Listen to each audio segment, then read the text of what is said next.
नमस्कार दोस्तों, जय श्री राम। कैसे हैं आप सब। हमारे YouTube channel Arvind Kumar official में आप सभी का स्वागत है। लव जिहाद जैसी कोई भी चीज एग्जिस्ट नहीं करती, या ये कहें कि लव जिहाद एक तरह का एक भ्रम है, उसके बारे में भ्रामक खबरें फैलाने के लिए या प्रोपेगेंडा उस चीज को बताने के लिए बहुत से ऐसे यूट्यूब चैनल्स हैं, या बहुत से ऐसे यूट्यूबर्स हैं, या ये कहें बहुत से ऐसे न्यूज चैनल हैं जिनको फंडिंग होती रहती है, और यहां से नहीं देश विदेश से फंडिंग होती है, सिर्फ इसीलिए कि ये बताने के लिए कि जितने भी और अदर कास्ट की लड़कियां हैं या अदर धर्म की जो लड़कियां हैं वो किसी ना किसी तरीके से लव जिहाद में फंसी रही, और उनके ऊपर इन तरह की बातों का कि लव जिहाद एग्जिस्ट करता है, हर एक का अब्दुल एक जैसा ही है, इस तरह की बातों को झूठा बताने के लिए जानबूझकर प्रोपेगेंडा फैलाया जाता है। जानबूझकर इन यूट्यूबर्स को पैसा दिया जाता है ताकि वो जानबूझकर इन जैसी चीजों को झूठ बताते रहे और वो अपना एजेंडा चलाते रहे। हालांकि ये सब कुछ एक बनी बनाई चीज के हिसाब से हो रहा है। आप सबको याद होगा कि केरला स्टोरी नाम की एक फिल्म आई थी, लेकिन जब से ये फिल्म आई थी तब से इसने बहुत सारे ऐसे केसेस बाहर निकाले थे रियल के अंदर, जो कि फिल्म के अंदर तो दिखाए गए थे, लेकिन फिल्म को बहुत से ऐसे लोग जिन्होंने प्रोपेगेंडा बताया था, ये भी कहा था कि ये झूठ है, लेकिन उसके बावजूद बहुत से ऐसे लोग हिम्मत करके बाहर आए थे, बहुत सी ऐसी लड़कियां बाहर आए थे जिन्होंने कहा था कि ये हमारे साथ हो चुका है, ये हमारे साथ हो रहा है। इसका मतलब ये है कि लव जिहाद एग्जिस्ट करता था। उसके बावजूद बहुत से ऐसे लोग हैं जो आज तक इस तरह की वीडियो बनाते हैं और कहते हैं कि लव जिहाद एग्जिस्ट नहीं करता है, या फिर ये कहेंगे कि ये तो सिर्फ 3 केस थे जिसमें ऐसा हुआ था। बहुत सी ऐसी झूठी खबरें फैलाई जाती हैं, लेकिन आप यकीन मानिए, मैं उन लड़कियों से कहना चाहूंगी जो टीनेजर हैं, जिनको शायद इस बात की समझ धीरे धीरे आ रही है और वो बचना चाह रही हैं। लव जिहाद नाम की चीज एग्जिस्ट करती है। आपको बचकर चलने की, आपको अपने पूर्ण तरीके से अपना विवेक यूज करने की जरूरत है। हमने अपने चैनल पर बहुत से ऐसे केसेस आपको बताए हैं जिसमें साफ देखा जा सकता है कि लड़कियां किस तरीके से लव जिहाद के केस में फंसती हैं, किस तरीके से उनको फंसाया जाता है, पूरे चाल चली जाती है, और किस तरीके से बाद में उनके साथ कितना बुरा होता है। एक और केस आपके सामने लेकर आ रही हूं जिसमें लड़की साफ लव जिहाद करने से मना कर रही है, लेकिन उसके बावजूद उसको बख्शा नहीं गया है, उसके बाद उसको तंग किया जा रहा है। ये कहानी है जहांगीरपुरी दिल्ली की। हाल ही में कुछ ही दिन पहले ये एक हादसा हुआ है जिसके कारण ये चीज सामने आई है कि हाँ, लव जिहाद में लड़के किस कदर लड़कियों के पीछे भागते हैं। ये जो लड़का है इसका नाम है मोहम्मद महताब। बहुत दिनों से ये एक लड़की का पीछा कर रहा था, बहुत दिनों से उसे तंग कर रहा था, इवन दैट उससे दोस्ती करने की, उसको हैरेस करने की कोशिश कर रहा था, लेकिन क्योंकि लड़की बहुत ज्यादा परेशान थी तो उसने अपने घर वालों से ऐसी बात कह दी। उसने अपनी माँ को बताया। माँ ने बहुत तरीके से पुलिस की प्रोटेक्शन लेने की कोशिश की, उसके खिलाफ केस भी किया।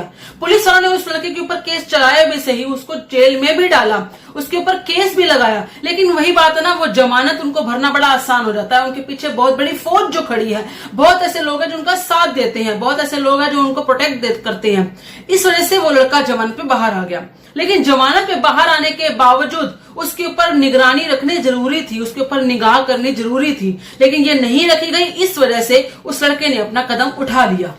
मोहम्मद महताब उस लड़की के घर जाता है अपने 3 दोस्तों के साथ। उस लड़की के घर जाकर जब पाता है कि वो लड़की कहीं नजर नहीं आ रही है, या फिर उसको रास्ते में कहीं नहीं दिखी है, जहां वो स्कूल जाती थी उस रास्ते में बहुत टाइम से वो वेट कर रहा था। अब वो घर जाता है और घर जाके उसकी माँ के साथ उससे उसका पता पूछता है, उसके बारे में पूछता है। हालांकि उसकी माँ कुछ डर के कारण या कुछ परेशानी के कारण उसको बहुत दिन पहले ही कहीं और पढ़ने भेज चुकी थी।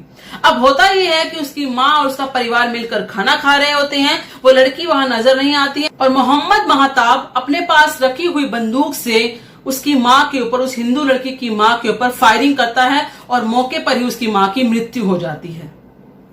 इतने बुरी तरीके से, इतने गुस्साए रूप में वो गोलियां चलाता है कि मौके पे ही उसकी माँ मर जाती है, और उसको जीवित ले जाकर हॉस्पिटल ले जाने का भी मौका नहीं मिल पाता। और ये सब सिर्फ इसलिए क्योंकि महताब के साथ उसकी माँ ने अपनी बेटी को दोस्ती नहीं करने दी, या ये कहें कि वो लव जिहाद का शिकार नहीं बनाना चाहती थी अपनी बच्ची को। सिर्फ इसीलिए महताब ने उसकी माँ को मार दिया।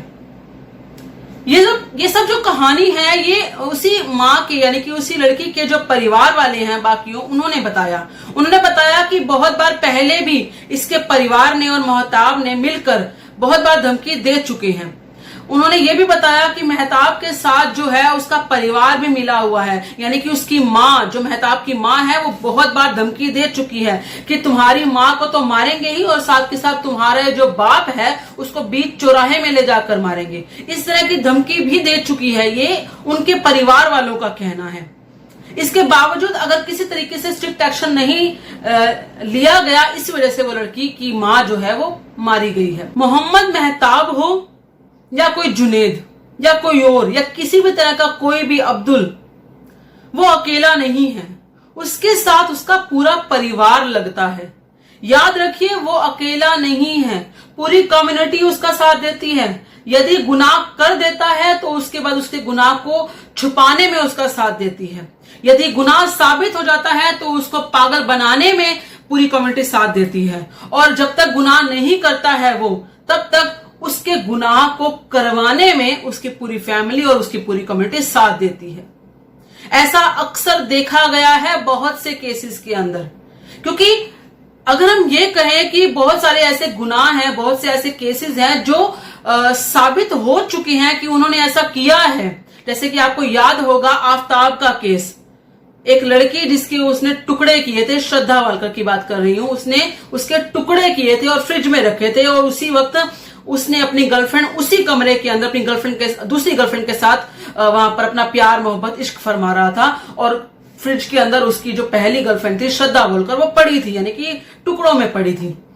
और इस केस के होते हुए भी आफ्ताब को जेल तो हुई, लेकिन इस केस को छुपाने की कोशिश बहुत से लोगों ने सोशल मीडिया पर की थी। बहुत से लोगों ने ये कहा था कि आफ्ताब पागल है, बहुत से लोगों ने कोशिश की थी। तो इस तरह की जो चीजें हैं ये बहुत सालों से हमारे देश में चल रही हैं। बहुत टाइम से इस चीज को छुपाने की कोशिश की जा रही है। धीरे धीरे केसेस बढ़ते जा रहे हैं, हमारे सामने आ रहे हैं। अब भी अगर हमारी बच्चियों का या उनके परिवारों का अगर दिमाग नहीं खुला, अगर आंखें नहीं खुली, तो याद रखिए ऐसा वक्त भी आएगा जब आपके आसपास ये केसेस हो रहे होंगे और आप कुछ नहीं कर पाएंगे। अब समय है, क्योंकि अभी भी देश के अंदर ज्यादा केसेस नहीं होते हैं। जितने केसेस होते हैं वो आपकी आंखें खोलने के लिए बहुत होते हैं।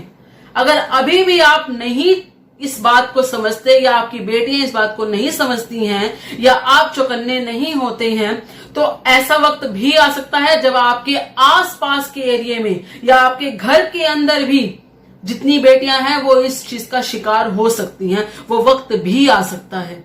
बहुत जरूरी है चौकन्ने रहने की, बहुत जरूरी है। ये जो फिल्में होती हैं, फिल्मों में जो दिखाया जाता है कि हाँ आपका अब्दुल जो है आपको बहुत खुश रखेगा और आपको अपनी सराखों पर बिठा के रखेगा, ये सिर्फ और सिर्फ एक भ्रामक कहानियां होती हैं। रियल लाइफ में आपको शाहरुख खान या सैफ अली खान नहीं मिलेगा जो आपको अपनी आंखों पर सजा कर रखेगा। और या फिर ये कहें कि वो रियल में आपका ब्रेन वॉश नहीं करेगा, ये रियलिटी में नहीं होता है। या तो आपका ब्रेन वॉश किया जाएगा या फिर आपको बदल दिया जाएगा पूरी की पूरी तरीके से उनके इस्लाम के अनुसार, या फिर आप अगर नहीं बदलेंगी तो आपके साथ वही होगा जो इस वक्त आप हर जगह पे देख रहे हैं। ये जो लव जिहाद है ये कोई भ्रामक चीज नहीं है, ये रियलिटी है और ये सब जगह हो रहा है। 1% लोग हो सकते हैं जो अच्छे हों, लेकिन 99% कहानियां झूठी नहीं हैं, वो सत्य पर आधारित हैं, वो आपके आसपास हो रही हैं। बहुत जरूरी है आप इन सब चीजों से सीख लें। आप सबका इस बारे में क्या कहना है, कृपया करके अपने विचार कमेंट में जरूर बताइएगा। इस वीडियो को लाइक और शेयर जरूर कीजिएगा। धन्यवाद। जय श्री राम।